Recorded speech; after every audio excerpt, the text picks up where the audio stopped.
You're welcome back. Time for AM Talk, and as always, we've got quite a bit to talk about. Dr. Kpessa-Whyte is the former Executive Director of the National Service Scheme. He's here with us. It's good to see you. Good to see you. How's everything? Yeah, not bad at all. Nice. Not bad at all. Nice. And of course, thanks for making the time. And today there's so much to discuss. The NDC held a press conference yesterday, mostly to react to what the president had to say when he spoke. Forgive me. When he spoke at the Bar Association conference.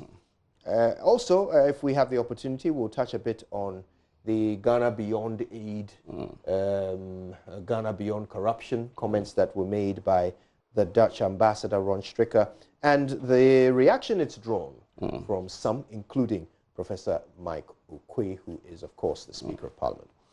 But let's start with that press conference, and it was a rather lengthy one, lengthier than your average. And of course, the General Secretary of the NDC had a lot to say. Let's catch a few excerpts of that now.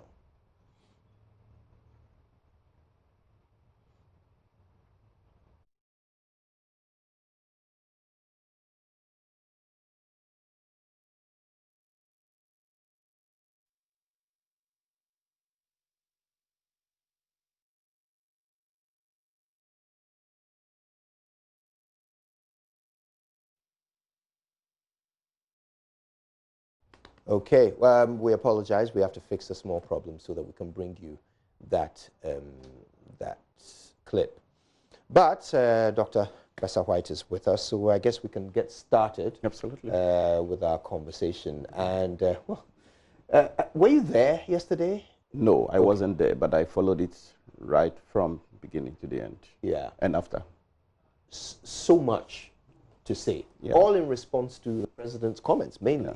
Yeah. And they focused, I guess, on some claims or some calls by your party for evidence of the savings that we are told government has made from the procurement processes. Yeah.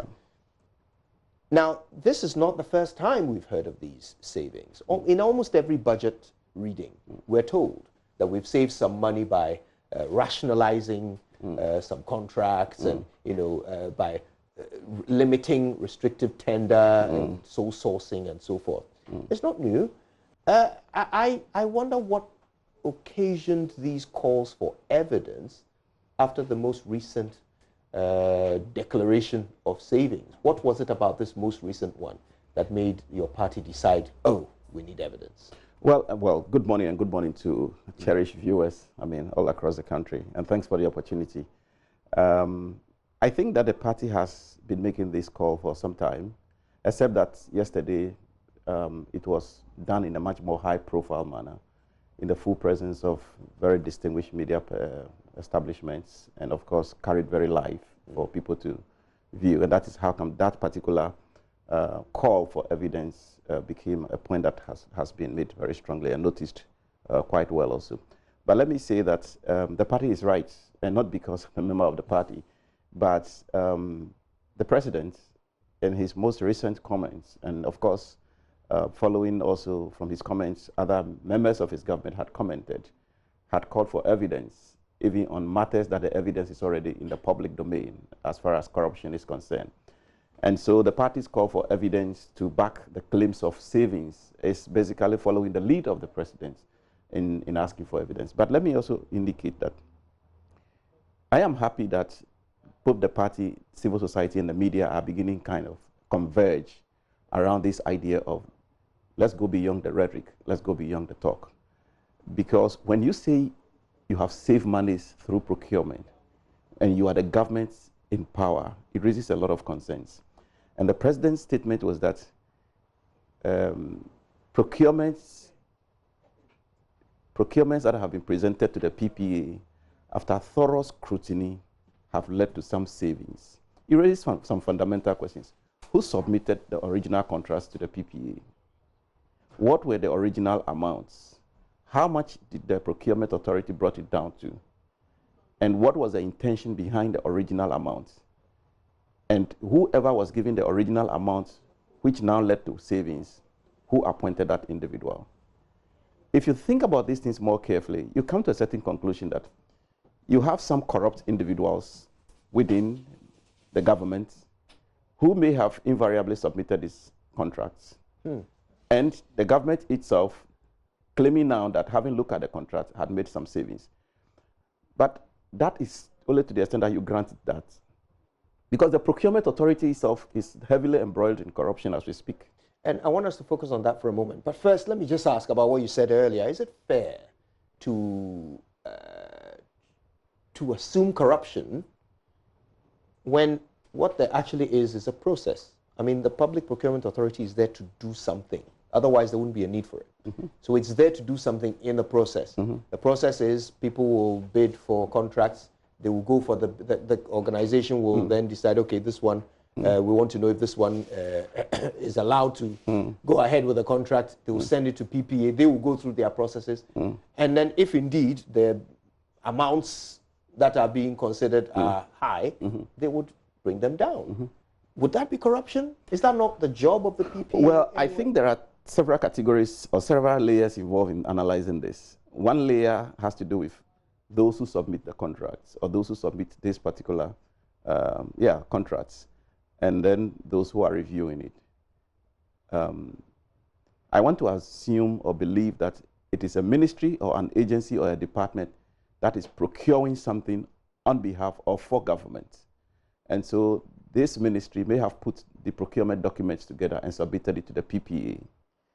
I want to also believe that in the performance of its duties, therefore, the PPA then reviews these documents and having done, if you like, some value for money analysis, decides that maybe the amounts involved are too much and therefore brings it down. If these assumptions are right, then it raises questions. One, the president in his inaugural address talked about the fact that he is in to protect the public purse. If that is a fundamental principle of his government, then it assumes that he also appointed people who believe in this principle of protecting the public purse.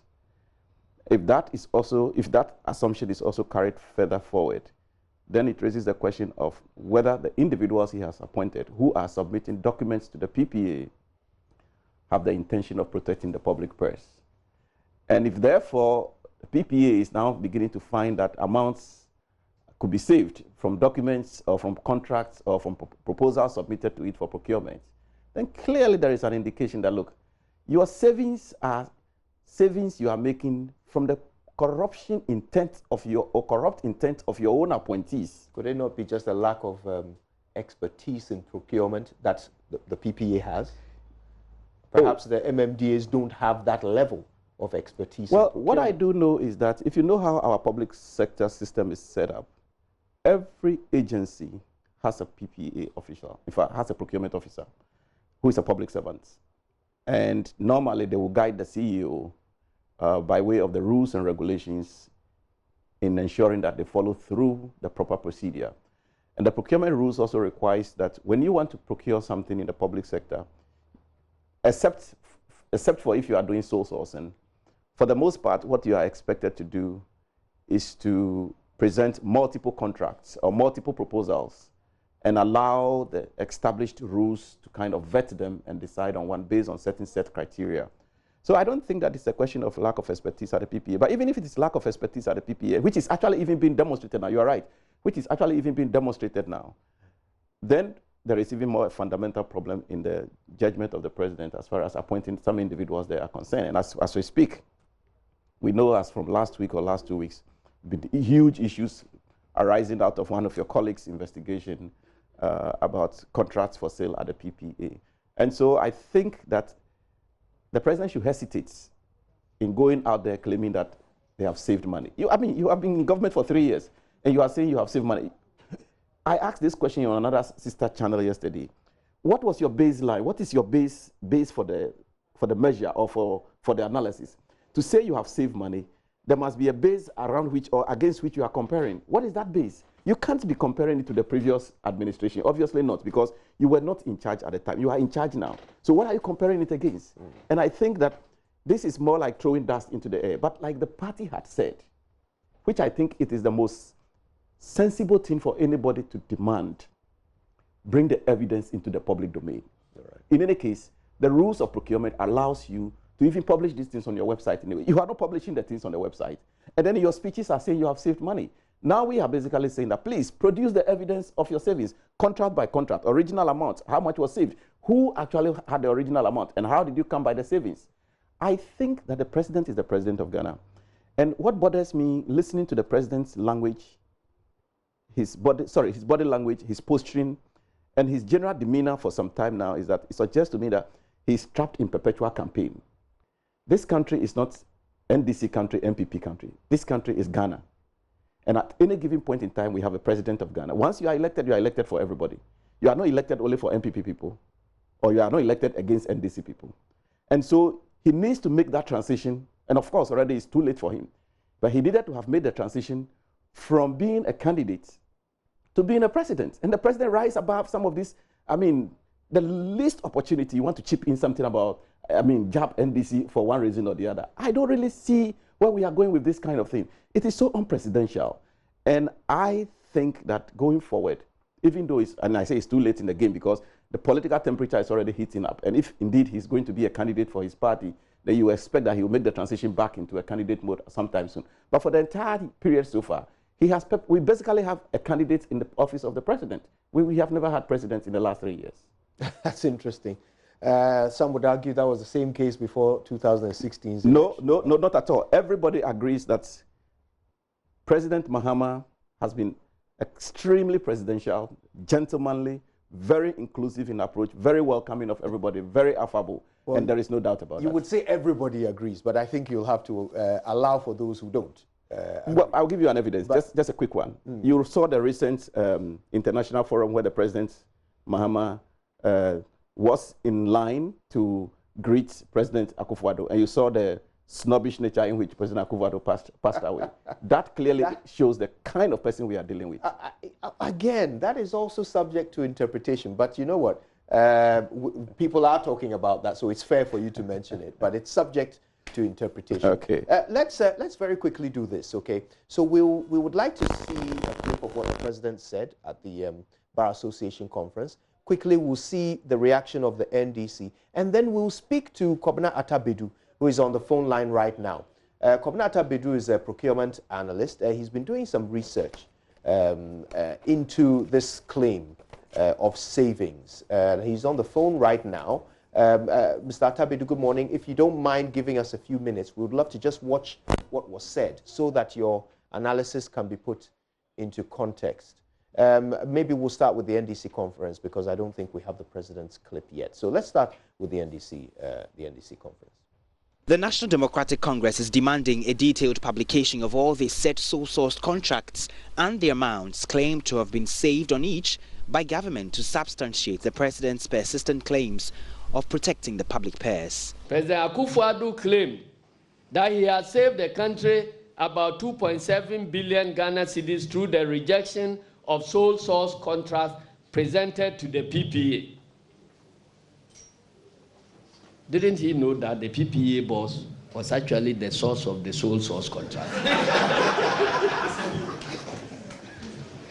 We wish to submit that this claim is false and challenge the president to publish a full list of all the specific cases of saving.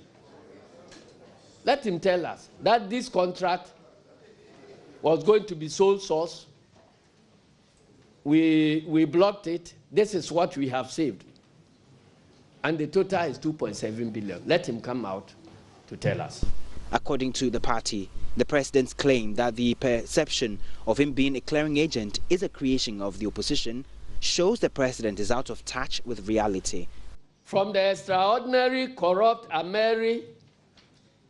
multitudinous scandal in which the president nicodemously granted executive approval for a deal that was inflated by a whopping $800 million, to the PDS scandal under which cronies of Mr. Akufo-Addo and his relatives were handed a 22 billion Ghana cedis valued asset like ECG when they had not met either the financial or technical requirements, to the PPA scandal where the man appointed by the president to head the organization ended up awarding 14 contracts to himself and sold some to third parties.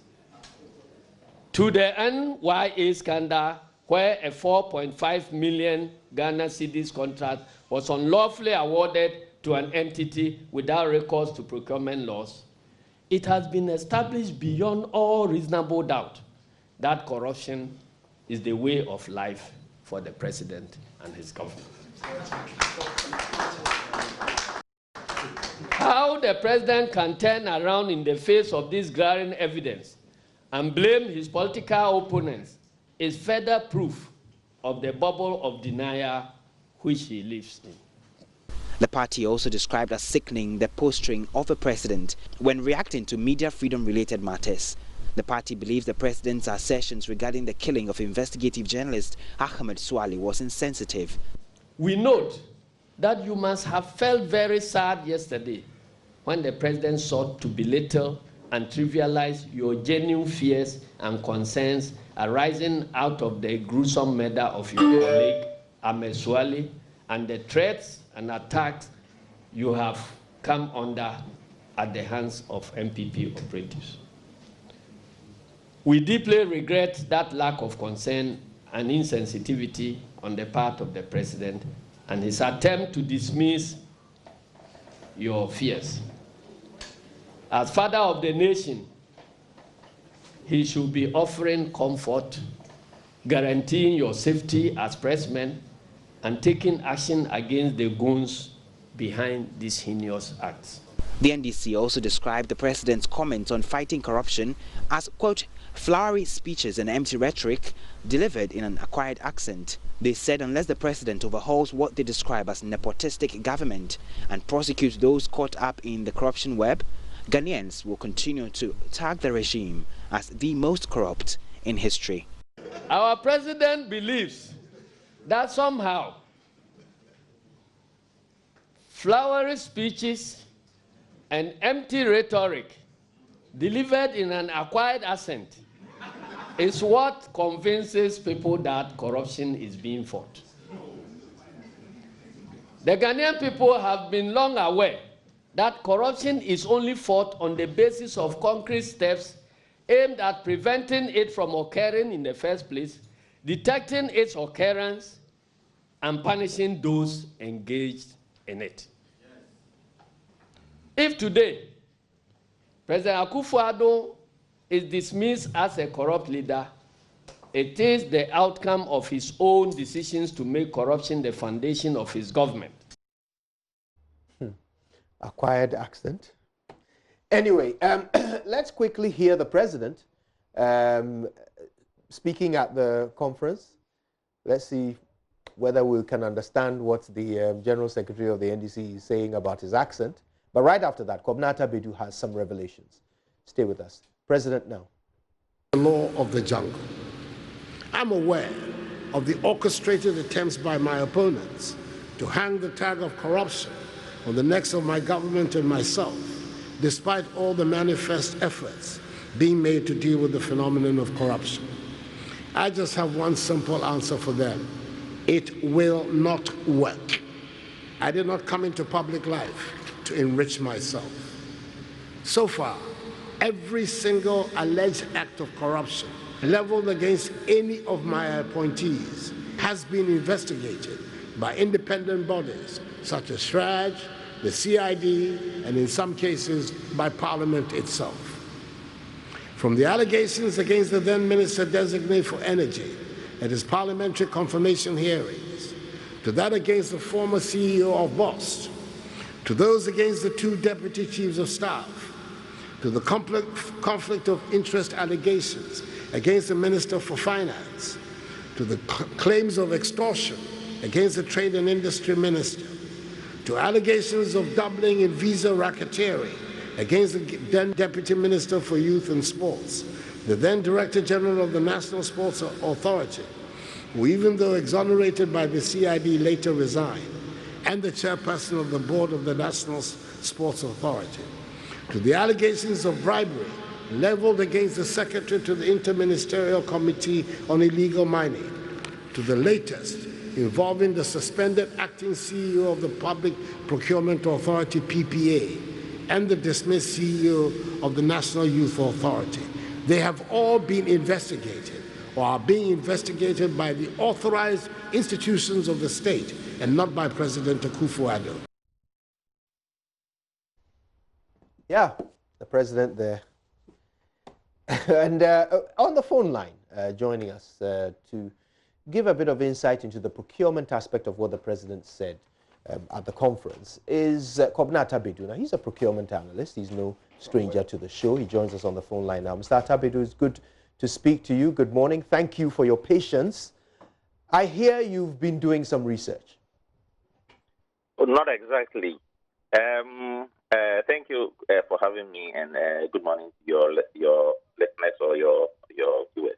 Good morning, sir. Like I always do, I will always analyze what happens within the space of procurement from the technical point of view, as a specialist or as a technocrat, and then I relate it to the context in which we discuss. I avoid the political rhetoric, so I'm going to do the same today. Bottom line is that the president says that over the period of his tenure, he has saved 2.75 billion. From a very conservative perspective, assuming the saving is at 10% of our expenditure, then that presumes that we should have spent nothing less than 25 or 27.5 billion.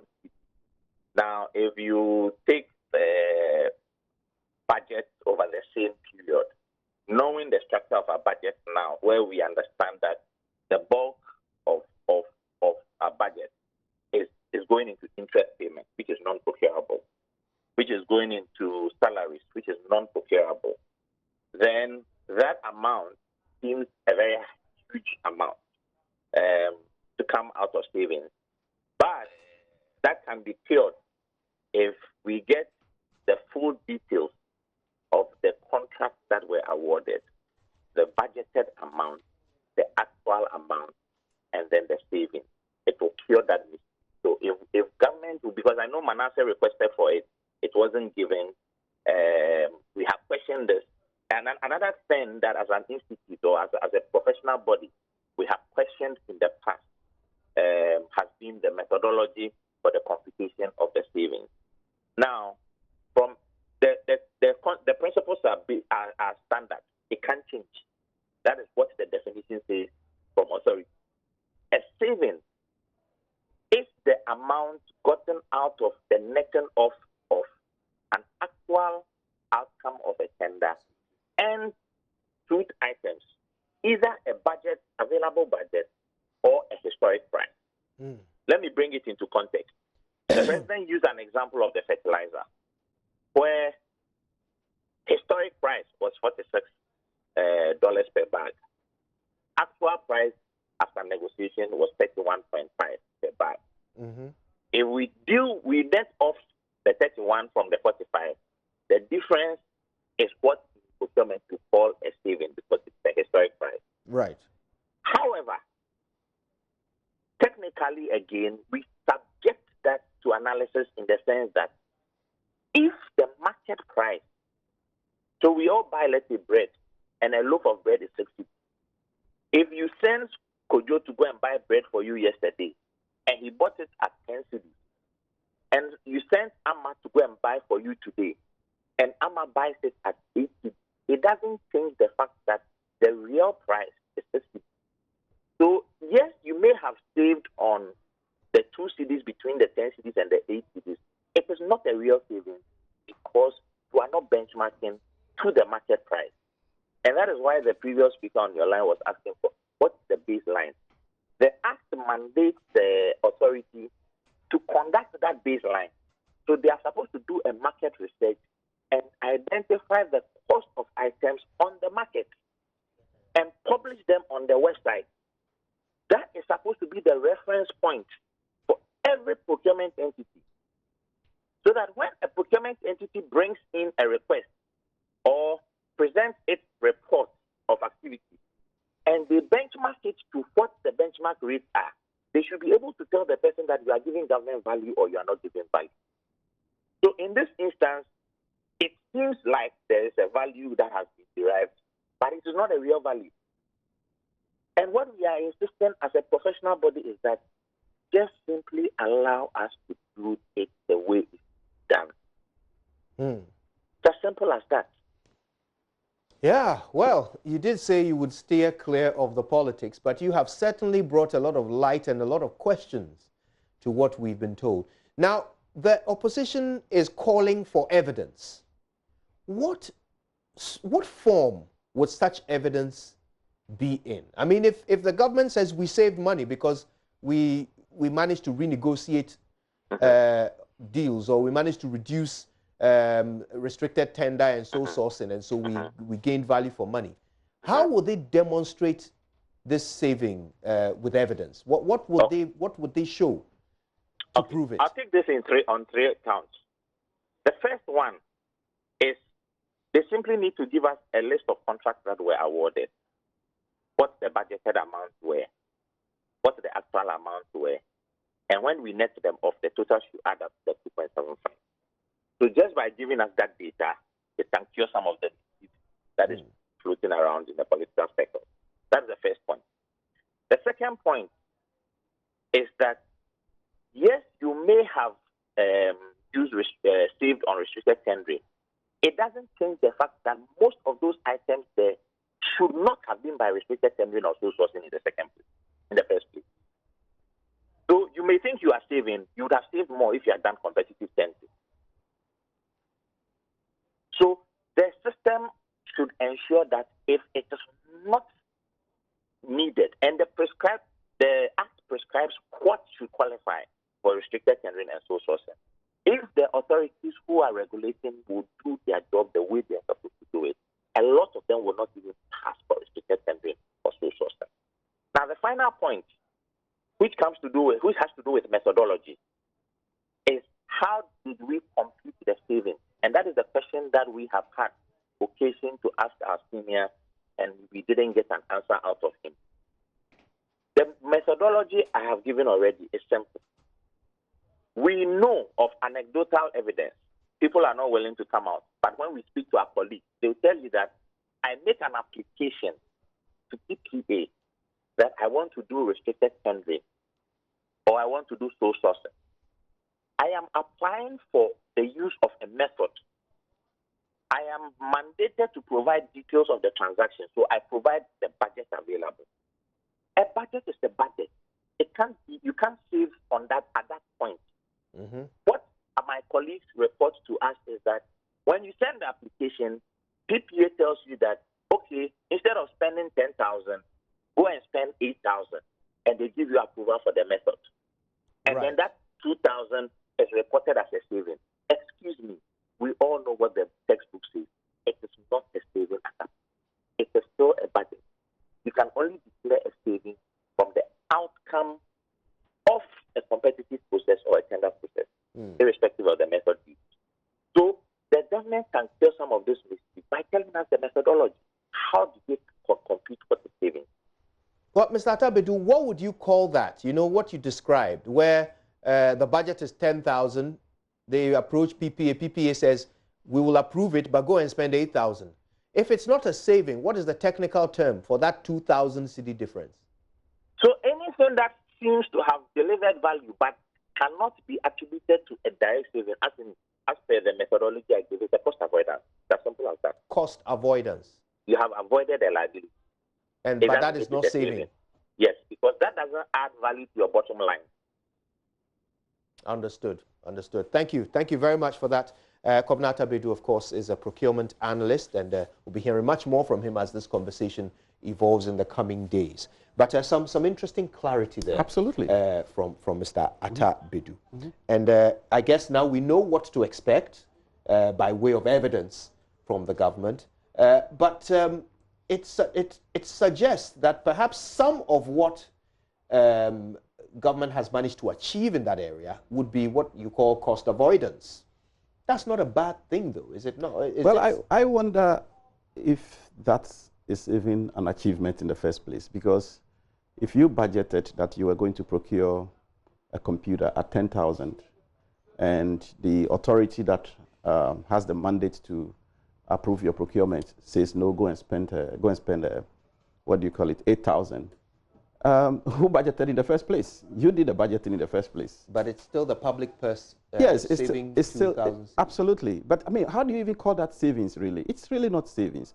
I mean, the market is a competitive market. You may have put your 10,000 there because you've done window shopping and you've seen that on the average maybe this is the price I'll get. But luckily enough for you, you could get 8,000 somewhere. I mean, how do you call that saving? What value did that bring you? It didn't bring you any value really.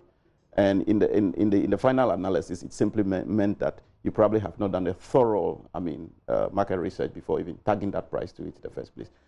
I think that we should not even get into this issue of we have saved. If the president and the government provided evidence, they don't even need to speak. I mean, sometimes I wonder what spell is cast over, the current administration. Why do you want to even bring this thing onto yourself when you could have just provided all the evidence on the PPA's website, or if you like, even on the Flagstaff House website, since you are interested in talking about it. And let journalists, academics, policy analysts, and everybody else who is interested go in there and do a critical value for money analysis on the basis of all the criteria. State your methodology and everything. And we will come to the same conclusion, then we will applaud you. But as it is, flowering speech with, as the General Secretary said, foreign acquired assets, and then you tell us you've saved this kind of money. I think that Ghanaians have gone far above that, and we shouldn't really.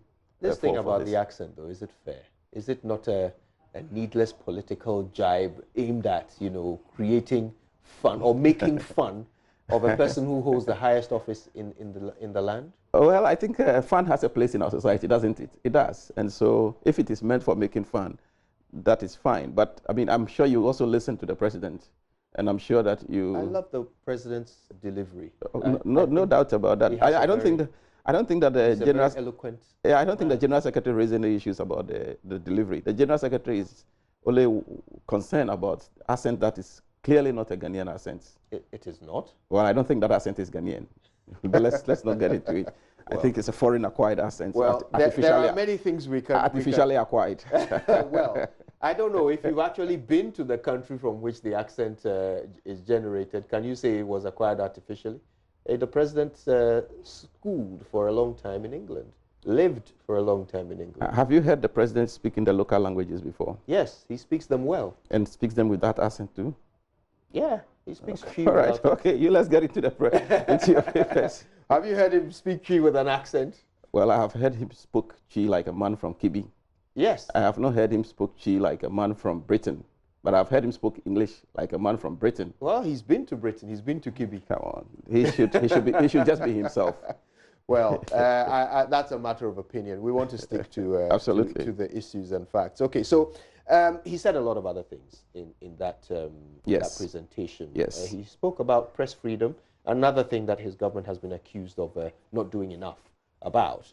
But he countered that. He said, look, some of the examples are not even matters of press freedom. They are just matters of crime, like the killing of Ahmed Swale. Kojo, I feel sad sometimes by the very posturing of not just the president, but I think some of his appointees as well. And I feel that the posturing of some of the appointees sometimes is leverage on the way he himself is posturing. Look, this is the president of the country. Ahmed Swale, Ghanaian, happened to have been killed at a time when he was a key member of those who unearthed a major corruption incident. He was a journalist. Now,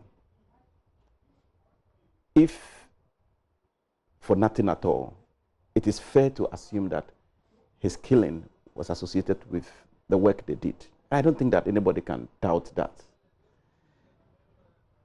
For the GBA platform, that's the Ghana Bar Association platform that the president had, I believe that it was a unique opportunity for the president to empathize not only with journalists, but also with the family of Ahmed Swale, and of course with his colleagues in the Tiger Eye fraternity, and give the assurances that, look, these things are unfortunate, and government will do everything under the sun to ensure that the perpetrators are brought to book and that the due justice is served. And of course, if there is compensation for his family or whatever, will be done. That will give people some reassurance, and that will also embolden journalists to do their work without fear or favor.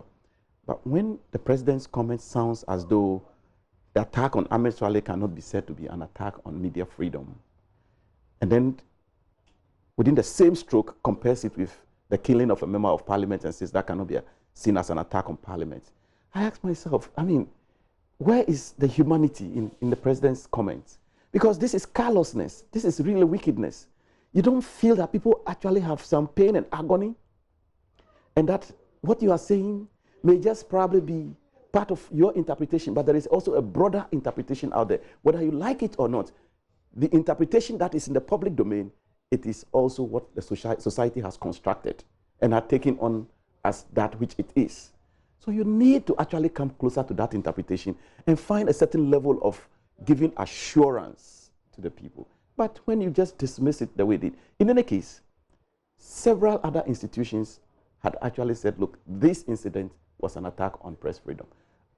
We are using Ahmed Swaleh as an example, but there have been several other media people within the last 3 years who have been assaulted, beaten, cameras broken, things done anyhow within this period.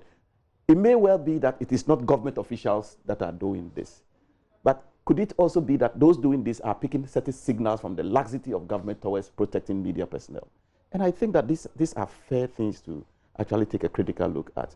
And this idea of just putting a defensive posture against everything, time is running out. And I think that the earlier the president takes a different posture, the better it will be for him.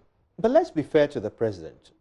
He can't come and stand at the Ghana Bar Association and say, my government is corrupt. He can't say that, but especially not when he is right about the fact that probes were launched into these allegations of corruption. Those probes were not done by him, President Akufo-Addo. They were done by others. So if these people have been exonerated, they've been exonerated by others. This is factual, is it not? Could you? Well, you said let's be fair to the president. And I think we will be fair to the president on the basis of his own speech that he delivered at the Ghana Bar Association conference. As has been said before, I feel strongly that he used the occasion to lower the bar for corruption, for the fight against corruption. He did. In fact, he may not even have lowered it, he dropped it. He dropped the bar. But more importantly, you said the president cannot come and stand there and say, my government is corrupt. But that is what he said. That was precisely what the president did. The president's statement was a classic admission of a government that is highly infested with corruption. How do you figure that?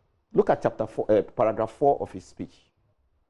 He listed series of things: the Australian visa issue, the Galamsey issue that embroiled one of his staffers, the issues revolving cash for seats, the Ameri deal, the PDS. I mean, he listed a whole lot of things that have happened. In fact, I told somebody that this is a classic speech for researching corruption under this administration. You take it as your primary source, and then you begin to follow the lead on all the other issues. And you have volumes of books that can be written on each scandal, because the reference point, you know, but presidents... none of his appointees have been prosecuted, convicted, charged in any of these matters. And compare that to President Mahama. Some appointees were prosecuted, convicted, charged. Others were dismissed. Monies were retrieved from others. Monies were retrieved from some companies based on the President Mahama's own initiated investigations. Between these two, who will you say is aggressively fighting corruption and protecting the public purse? Some people have been... There is a difference between those who wants to talk about protecting the public purse by means of words, and there are those who do it by action. And I think if you look at the two, the lines are now becoming clear. The number of scandals emerging in this government, in fact, it's like right now it's at a tipping point. It used to be like once in a month, once in 2 weeks. Now it's like every day. Now we all go to bed waiting to see what happens tomorrow. And it appears that there is a lineup of more to come.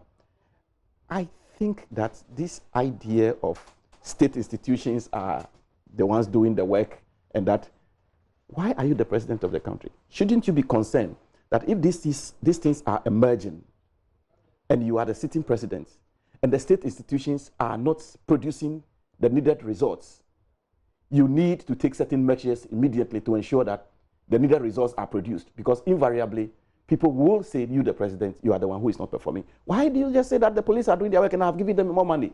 If that is how presidency is, then we can all be president. Being president requires you to do something extraordinary.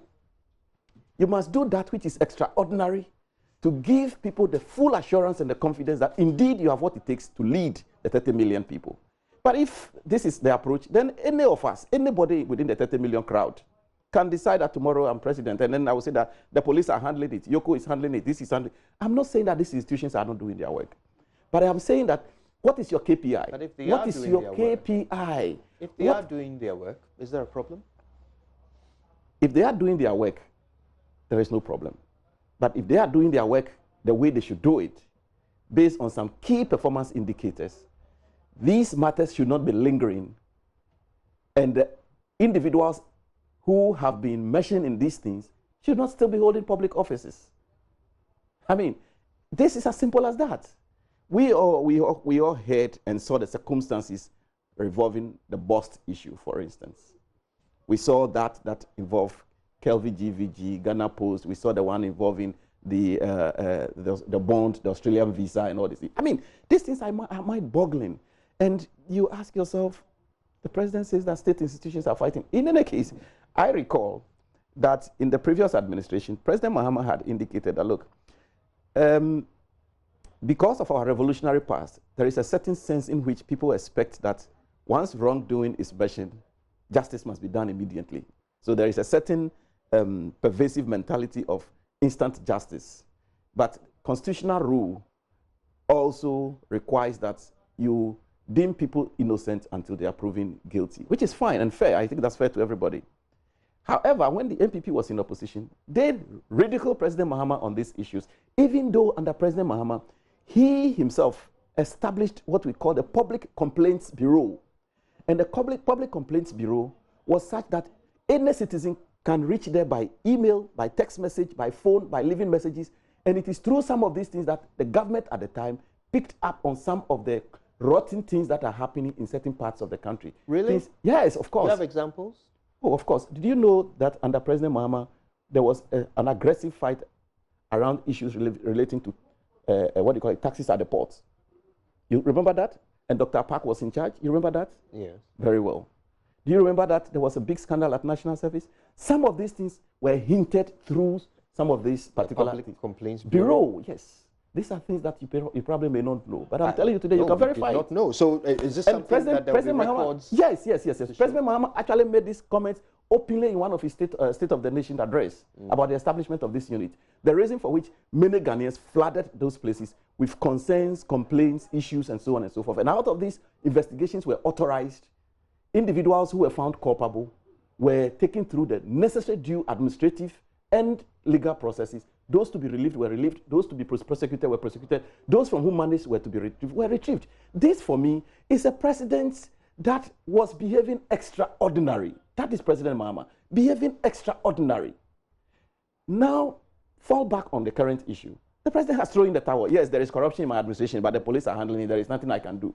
That, for me, is like we've moved a certain step back. Why can't you pick a leaf from your predecessor? Maybe he trusts the police. It doesn't mean that President Mahama did not trust the police. We all trusted the police. But let's face it, we have about 30,000 police officers in this country. And we have about 30 million Ghanaians. Seriously speaking, how much can the police do? And secondly, there seems to be a certain thinking of hierarchy in this country, where those embroiled in this high-level corruption would hardly submit themselves even to the police.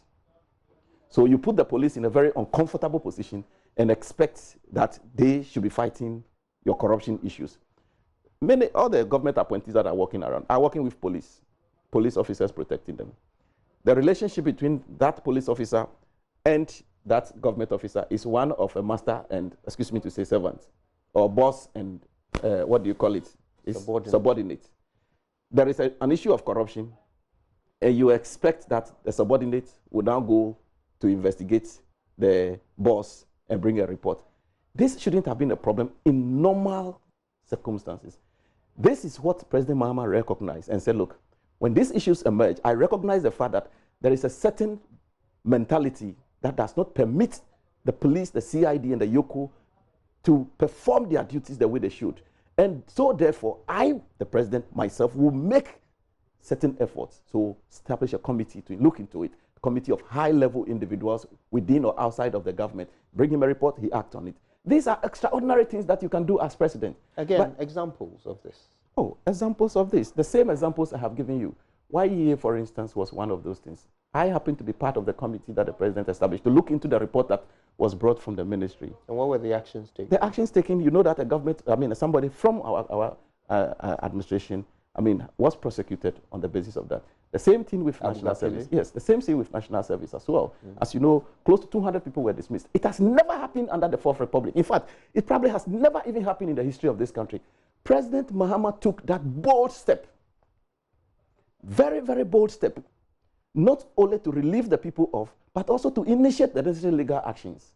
Then beyond that, ensure that people actually returned that which was taken from the state. If these things are not aggressive fight against corruption under President Mahama, then I don't know what else is.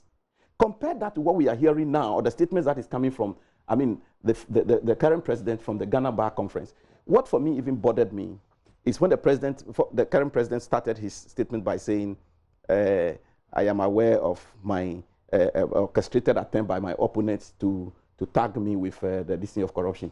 You know, his tag is not only corruption, it is both corruption and clearing agent. That's his tag. But the more substantive point I want to make is simply this. Dr. Nyahuta Maklu, founding member of the MPP. Mr. Adainimo, Honorable, I think he was a former MP of Mampong and a former presidential hopeful, very fine gentleman of the MPP. Former presidential hopeful Atta Kennedy of the MPP, Vitus Azim of Ghana Integrity Initiative, former, and a host of civil society organizations, including CDD and others, have raised issues relating to matters of corruption and scandals that have been bubbling up in the more recent time.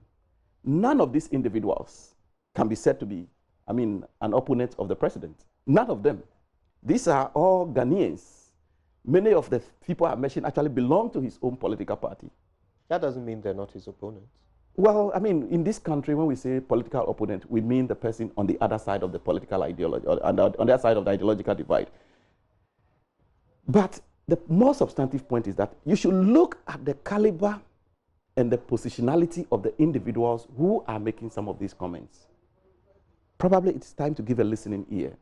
But to dismiss it and say, so was the time he and Baumia were calling President Mahama corrupt, they orchestrated it to hang corruption tag around President Mahama. Is that what he's saying?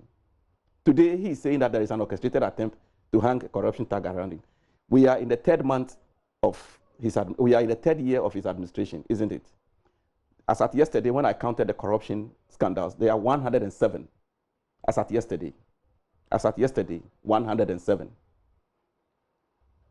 All of them, nothing has been done. The most he did for most of them was to clear them. I think that you can't talk that you are protecting the public purse and at the same time gloss over some of these things. There are two things that they can sink. And it raises concerns about the level of care for development, because for as long as you continue to ignore all these issues that are emerging, you are not saving lives in the hospitals. You are not providing the necessary environment for people to acquire the necessary skills to get jobs. You are not going to be able to put money into investment, into research in our universities, and allow for the necessary innovation and creativity to support our transformation process. So we really need to think about these things more carefully. And I think that the president's pushing demeanor, for me as NDC, the person who is writing the president's speeches and the way they are writing them, I think is great. They should continue that way. Yes, because it appears that the speeches are written only for MPP people to listen. The speeches are not written for Ghanaians. That is what is beginning to be clear. And for as long as that happens, the generality of Ghanaians will see clearly whether this president is a unifier or is a divider. We will harvest the opportunity from that particular approach. But as a Ghanaian, I think that we are in a global village.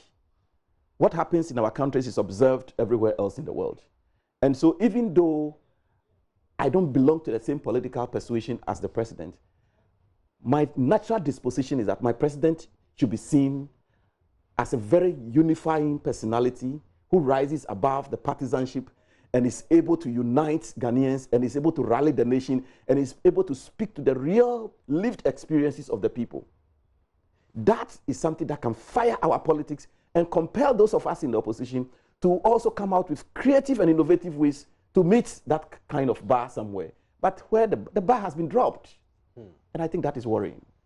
Dr. Michael Kpessa-Whyte, I can't thank you enough for spending time with us this morning. We appreciate your thoughts.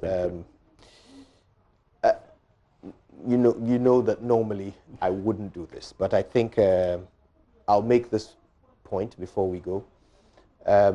Dr. Michael Kpessa-Whyte was supposed to be joined by a representative of the governing NPP.